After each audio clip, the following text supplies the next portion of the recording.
31 अगस्त तक हुकूमत खत्म हो जाएगी। शेख रशीद ने मुल्की सियासत का मुस्तकबिल बता दिया।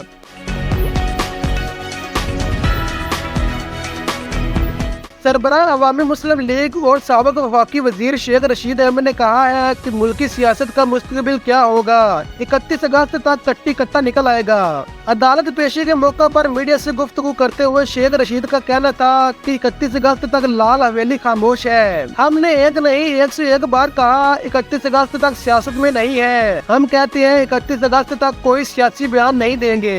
इन्होंने कहा कि हम सियासत से दूर होते हैं, ये जानबूझकर हमें खींच कर लाते हैं। यकीन है 31 अगस्त से पहले फैसला हो जाएगा, अवाम को कामयाबी मिलेगी। मैंने अपना फैसला बताया है, 31 अगस्त के बाद सियासत में हिस्सा लूंगा। सियासी अंजाम 31 अगस्त से पहले आ जाएगा। साबिक वफाकी वजीर का कहना था कि मौजूदा हुकूमत की कोई औकात नहीं, ये कल पीटीआई पर पाबंदी लगाना चाहते थे। अगर पीटीआई पर पाबंदी लगा भी दे तो कौन सी कयामत आ जाएगी। इनकी सियासत फेल हो गई है। इन्होंने जो फैसला किया इसका फायदा इमरान खान और इसकी पार्टी को हुआ।